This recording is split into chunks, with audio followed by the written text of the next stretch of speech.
Good morning, everybody, and welcome to Square Off with Richard Sher. Uh, Richard is on special assignment today, and filling in for Richard is no stranger to radio and television talk shows is Jimmy Mathis. So, without further ado, I'm going to turn the show over to Jimmy and have a great show, or as they say, break a leg. Thank you, Howard. Thank you, everybody, for joining us. We got a jam-packed show. I'd like to welcome the panel in.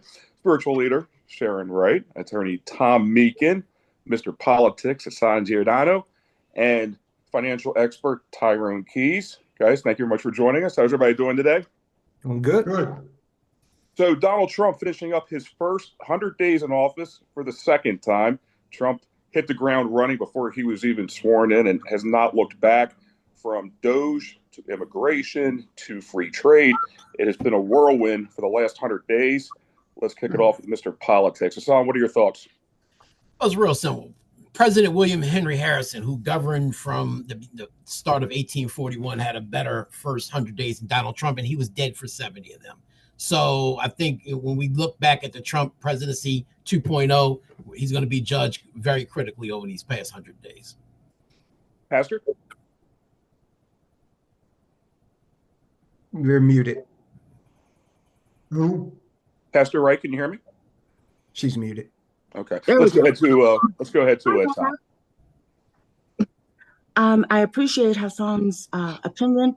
However, I think we are in a place of a refreshing change in that we had a politician that campaigned on certain things they were going to do, and they are actually doing them. None of us had to translate, ponder, wonder what it meant.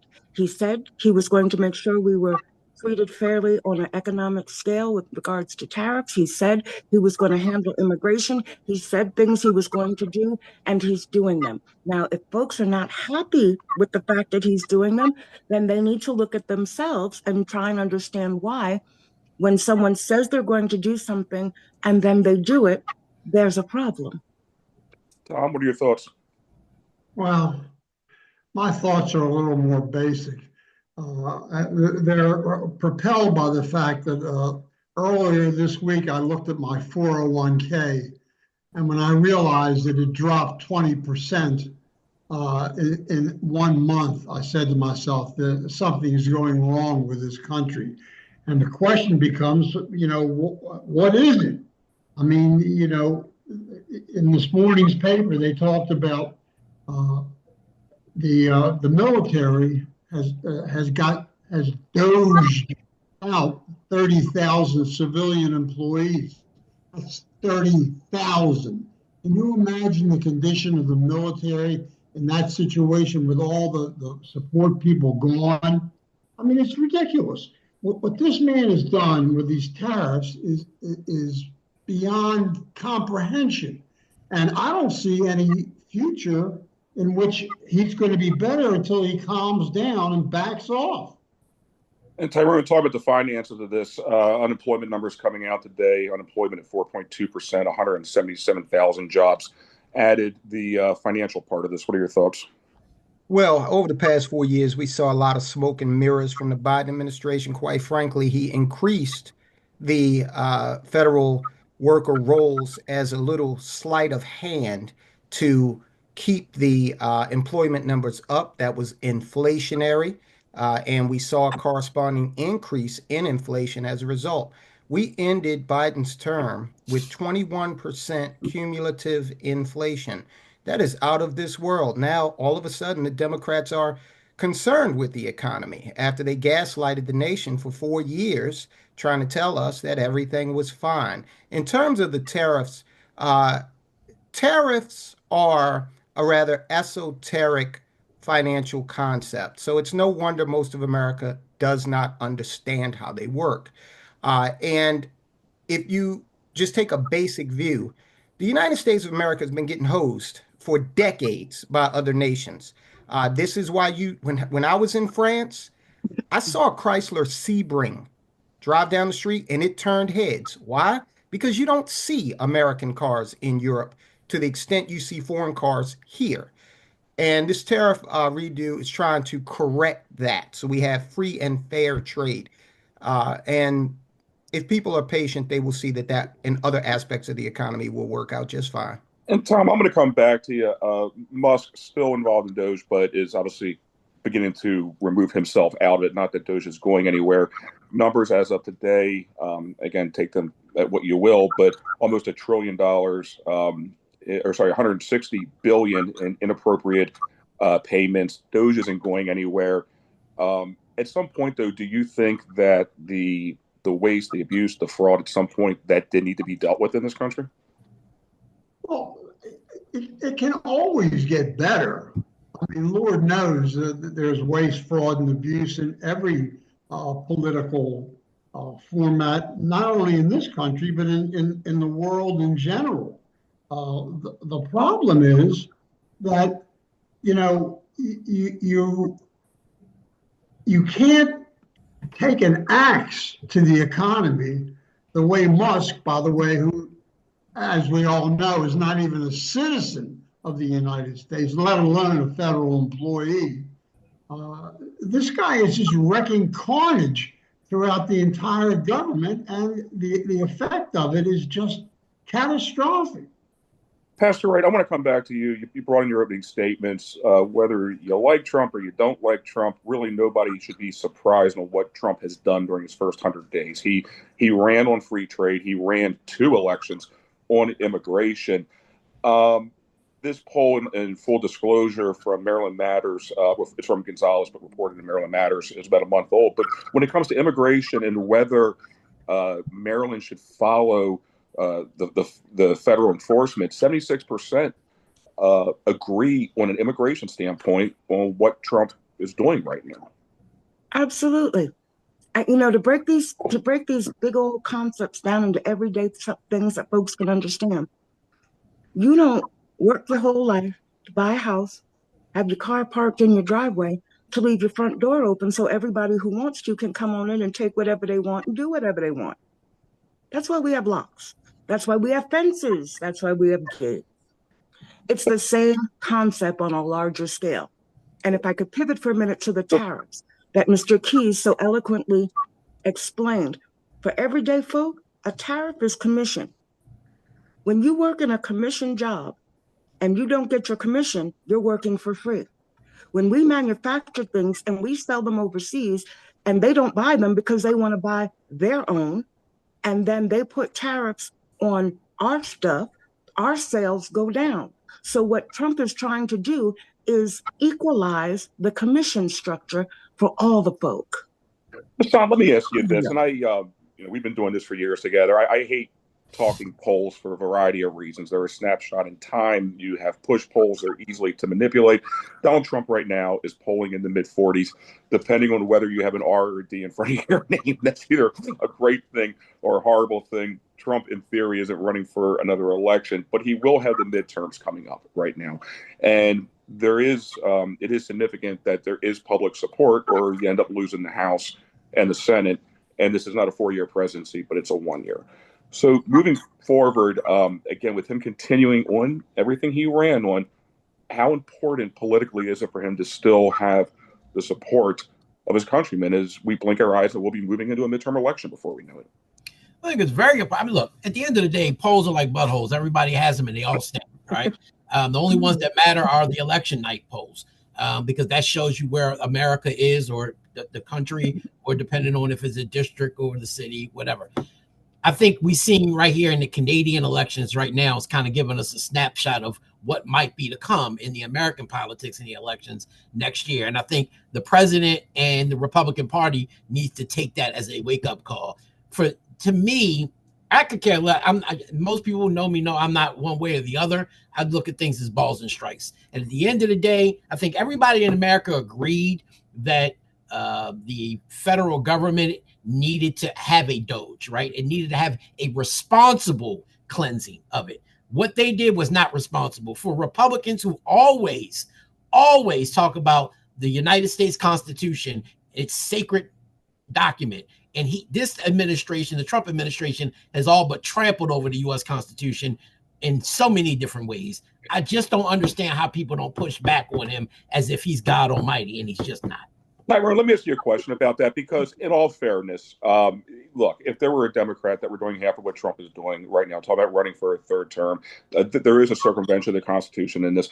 A lot of Republicans are putting that aside because they believe it serves a greater good. A lot of people agree that what Trump is doing right now, whether it's tackling unfair free trade, whether it's immigration, whether it's government waste and abuse, all these things need to be dealt with. Is there a level of hypocrisy in this? Well, I think politicians in general, whether they be Democrat or Republican, always exercise some level of hypocrisy. I do think that, throwing little bromides out there like Trump's violating the Constitution, that's never followed up with the exact aspect of the Constitution that's being violated. With regard to the immigration, I want to add some context for people. Do you know the country that by far is the leader in legal immigration and has been for quite some time? It's the United States of America. We do not have an immigration problem. We naturalize over 1 million citizens annually, and have been doing so for decades. In fact, you could make the argument that we're a brain drain on the rest of the world. So all we ask is that you abide by the law. Now, Tom, Hassan, Miss Wright, there's no way you could just march into Mexico outside of their official procedures. If you did, you would spend a considerable amount of time in a Mexican prison, learn Spanish, and then be deported. So all we ask is the same type of recognition, especially in a country that is very generous, the most generous country in America when it comes to immigration. We're going to switch topics over to some local politics, but let's go to Howard first, the voice of Square Off. Howard. Thank you, Jimmy. Dr. Kelly Gagan is a well-respected board-certified podiatrist and heel specialist. Foot problems can happen at any age, and Dr. Gagan knows that the appearance of your feet matter just as much as correcting any problems you may be experiencing. And if unsightly toenails embarrass you to wear sandals or open-toed shoes, you may be a candidate for laser treatments that can solve the problem. They are safe, they're painless, and they go right to the cause. And believe me, over-the-counter treatments just don't work. So give Dr. Gagan a call at 410-753-4422 to set up an appointment. And bad drivers are everywhere. That's why auto accidents are on the rise. So if you've experienced an accident, the insurance companies cannot tell you where to take your car. This is the reason that more drivers are trusting Leading Edge Auto Body and Mechanical Repair. Leading Edge works on all makes and models and offer free pickup and delivery anywhere in the Baltimore area. 410-443-6433, or visit them at 5807 Falls Road in Mountain, Washington. Leading Edge makes your car look and run like new again. Now back to you, Jimmy. Thank you, Howard. Let's focus locally here for a second. U.S. News and World Report came out last week with the most dangerous cities to live in America. This is a report that for decades, literally, Baltimore has not only found its way onto, but usually at the top of the list, did not make the list this year. Leading the pack, Memphis, Tennessee, St. Louis, Detroit, Nashville. To make the list, this is based on FBI crime reports, property crime, and murder. Brandon Scott, not spiking the football, but also not afraid to take a little bit of credit for it. Pastor Wright, I'll start this off with you. Your thoughts on us not making this report and what exactly that means and kind of where we go moving forward on getting better. So, just as Mayor Scott found a poll that said Baltimore was no longer on that list, there are 3 or 4 others that say we are. That's number one. Number two, interestingly enough, Mayor Scott seems to feel that if it happens in his city, he should take credit for it. The reality is, it is not Mayor Scott's effort that he spends all this money on that has been investigated so many times. I'm not even going to go into that. But the credit for the drop in crime truly belongs to our city state's attorney, Ivan Bates. And that's because folks understand, don't start none, won't be none. If you do it, you're going to pay for it. There will be consequences. And it is that mentality that has caused the categories of crime to decrease that have decreased. But the fact of the matter is where the mayor, under the governor and Division of Juvenile Justice, have authority, that's where we see the spike in crime. So it is not Mayor Scott and anything that he has done. The only blessing that we can say and credit Mayor Scott for with regards to the reduction of crime is that sometimes he actually knows when to sit down, shut up, and be quiet and let grown folks handle business, which is what Ivan Bates is doing. Tom, let me ask you a question. There's an old saying, perception is reality. The perception is that Baltimore is not safe. That's a national perception. I think if you were to ask 100 people what's a safer city, Nashville, Tennessee, or Baltimore, Maryland, they'd go, even if they never visited either city, they would go with Nashville every time. How significant is the perception problem of Baltimore? If you're talking to me, Yeah. I think that you hit the nail right on the head with your opening comments. Perception is reality. Baltimore suffers because of those television shows from a generation ago that kept casting us in this horrible light of the city was nothing but an enormous gang of miscreants, and that sticks with people, and especially when they're watching shows and they're seeing the thing. Problems repeated over and over again.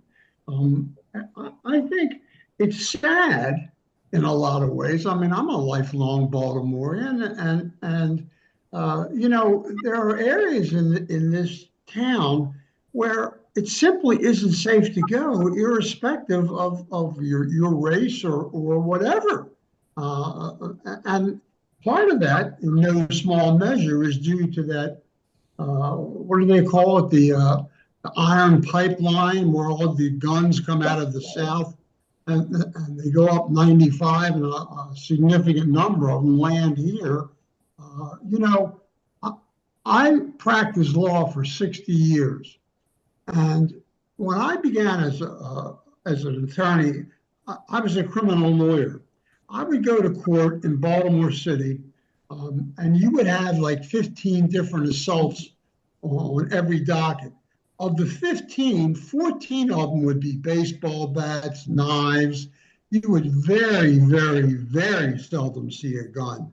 Whereas today, virtually every crime is gun precipitated. And sadly, a lot of people are getting hurt because of it.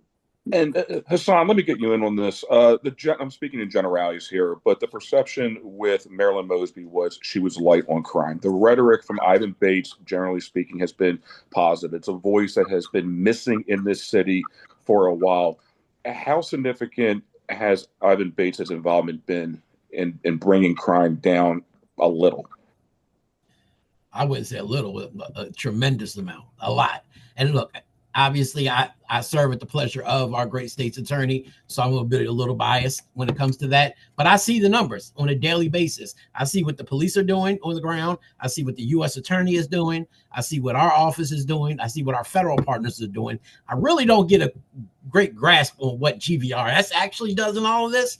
But I will say that for all of that, it's not one person. So it really pains me to see any administration throw their hand up and take claim for any of this, when this is a partnership that makes all this happen. As the pastor correctly said, if you look at this U.S. News survey that they allude to, as much as we love to take credit for crime being down, especially the 2.5 years that the Bates administration has been in office, they look at crime in theirs as metro area related crime data, meaning Baltimore is only 1/5 of that metro area. They don't look at city specific data. And that is a big change. That's why you'll see city specific data. We're still in that top 25, and we still got a lot of work to do. When it looks at the U.S. News survey, that's a completely different outlook on it. If you look at that, Baltimore still has a whole lot more work to do. Tyrone, in 30 seconds, the rhetoric from Bates, does that prove that being tough on crime isn't political suicide? I'm sorry, was that directed at No, me? it's to Tyrone. Sorry. In a word, yes. And there's one thing that has changed in this equation, and that is the election of Ivan Bates. And we have seen a corresponding decrease in criminal activity because of the maturity, the seriousness that Ivan Bates brings to the table. Now, to be totally honest, we also have seen an increase in crime in the surrounding counties as well. So a lot of that has been pushed out into the surrounding counties. All right. Is Westmore running for governor? We'll talk about that next, but let's go to the voice of Square Off. And Howard. Howard? Thank you. You know, Richard and I are proud to represent the law firm of Barry Glazer. Barry always goes that extra mile for his clients, whether it's been a personal injury, medical malpractice, or nursing home neglect. Barry and his staff, that includes an in-house doctor and nurse, make no apologies for getting top dollar from the insurance companies. His clients are his best advertising. So if you need a lawyer, give Barry Glazer a call at 410-547-8568. Barry Glazer gets results. You know, Baltimore is a great diner town, and the Double T diners are always voted #1 in reader polls. TT stands for totally terrific. For breakfast, lunch, or dinner, you can't beat the enormous menu selections that bring you back again and again. There's Double T locations on Route 40 West, Perry Hall, White Marsh, Bel Air, Laurel, Annapolis, Pasadena, and the EC Diner in Ellicott City. Plus, try By the Docks in Middle River for their Monday night lobster special and Thursday night steak special, all part of the Double T family. Tell them Square Off sent you. And back to you, Jimmy, my friend. So, our Governor Westmore seems to be doing everything possible to start a presidential campaign. He swears up and down he's not doing that. He was on The View this past week. Tom, your thoughts right now? Does it look like the governor's setting himself up to be a second-term governor or a first-term president right now? I think it's probably still up in the air. I don't think he's certain himself. I don't believe he wants to get involved in something where he's got a significant chance of not winning. He has a good reputation as a governor, and I think he's very popular appropriately, because I think generally he's doing a very good job in very difficult times. But as to whether he's going to be a presidential candidate, I think it's a little too early. He's a young man, and he's got plenty of time. Hassan, let me ask you this. As reported in the Baltimore Sun earlier this week, founder of First Mariner Bank, current owner of the Baltimore Blast, saying that he's very seriously looking at seeking the Democratic nomination. It is the only real candidate to challenge Westmore at this point.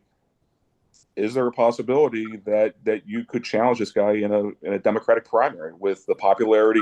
Right now, Westmore is polling in the 50s. He has slid a little bit over the last 2 months. Most people believe that is because many believe that he may be seeking higher office. Is he beatable in a Democratic primary? Absolutely not. I don't believe. Look, we got a Democratic primary that's a little over a year away.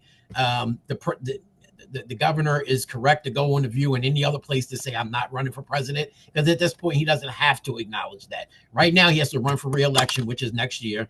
I think without a doubt he's going to beat anybody. I love Ed Hale. Both the father and the son has no chance whatsoever to beat this governor in a primary. Now, to contrast that, if former governor Larry Hogan gets in a race, that's a whole nother discussion that we would have to bring up. But at this point, I think that because his popularity slid, especially because of taxes and a lot of other things that kind of piled onto it, he's safe for re-election. And the question is, following that re-election, if he does get re-elected, I think then the focus goes to whether he runs for president in 2028. Tyrone, I'm going to go to you and then to Pastor Wright. If Hogan got back in this race, would he do it as a Republican or as a Democrat or as an independent? And if former Governor Hogan ran as a Republican, could he win a Republican primary? I don't believe he could, because there is a lot of dissatisfaction with Hogan among Republicans in the state of Maryland. I think you got a little foreshadowing of his success going forward, electorally speaking, in Maryland with the race that he ran for Senate. I think Larry Hogan, in terms of elected politics, especially in the state of Maryland, is done. I'm a Republican. I'm very dissatisfied with especially a lot of his performance surrounding the pandemic. So, he might just want to set himself up as a pundit, but I don't see, at this point, I don't see Moore losing to a Larry Hogan. And just one more thing I might add. Uh, Look, Moore's in a position where, hey, okay, let me go for re-election. He said on The View he wouldn't run for president, but he wins re-election. He's got the governor's seat. He comes back and says, I've got to do it. I've got to save democracy for 2028. And if he loses, guess what? He at least raised his national profile maybe for 2032. And Pastor Wright, what are your thoughts? A lot of people agree with what Tyrone just said. Whether he's seeking higher office or not, he probably definitely will run for a second term for governor. He's absolutely running for at least that.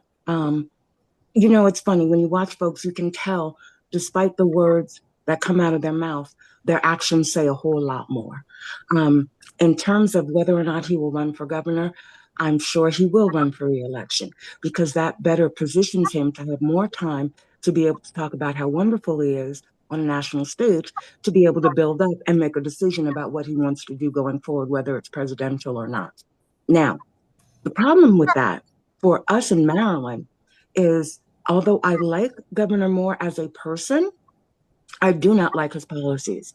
The fact that we are all paying higher on taxes and fees, the fact that we are having power grid issues or impending power grid issues, the fact that Governor Moore's belief that more is more and hiring so many more people at a time where our state is having a fiscal crisis is the wrong approach. The fact that Moody's has taken Baltimore and Maryland AAA rating and has made it, instead of AAA, I believe it's A2. So that, as if to say, hey, we're not liking the direction that you're going in. The dollars are not liking. Businesses are leaving the state and doing it in a very public manner. If that's the kind of leadership we want on a national scale, Wes Moore is our guy. If not, then I would say we hold off and kind of hope that someone else rises to the occasion to actually save democracy and the economy. All right, everybody's got about 30 seconds to some Saturn news right now. We're going to talk a little Oriole baseball. Orioles stumbling out of the gate a little bit here in the AL East. They're last place. Yankees are first. Boston nipping on the heels for that first place slot. Pitching has been the Achilles heel of Orioles, but just everybody's thought. Tom, I'll kick it off with you. Well, the reality is no baseball team is going to succeed with 3/4 of their starters on the injured list. And they're doing the best they can. They certainly have hit a rough patch, God knows. But I think they will be able to come out of it relatively shortly. A couple of pitchers are ready to come back, pretty much ready to come back. And I think once that happens, it's going to energize the entire team. Tyrone? Baltimore sports fans are like the Israelites leaving Egypt. Okay, have some faith. All right, the season just started. God, Mr. Politics. Look, they're the third worst team in the American League, right? But to say all that, they're only 5.5 games back from first, right? So it's not like the Yankees or anybody in our division are actually doing that much better at this point. I think they probably made a little bit of mistakes in the offseason. They could have done better. I'm just going to be honest with you. I'm not I love the Orioles, but I can get thrilled for the Ravens every day of the year. The Orioles just don't get me there this time around. You got to get into October, right, for it to really get exciting. Pastor Wright. Well, nobody has a good day every day. So it's still early in the season, I will agree. But, they got a lot of work to do, and they can do it. There's time. I'd like to thank everybody for your time today on the panel. Pastor, thank you very much. Tom Minkin, always appreciate it. Mr. Politics, Hassan, you and me a lunch we've been talking about for about a decade, so we need to get down the books. Of course, Tyrone Keys, thank you for your insight. Howard and Richard, thank you for the opportunity to borrow the keys to the car for a half hour. SquareOff.net. We're doing really, really good in viewership right now. Thank you to the panel, and we'll see you next week. Go O's! Bye.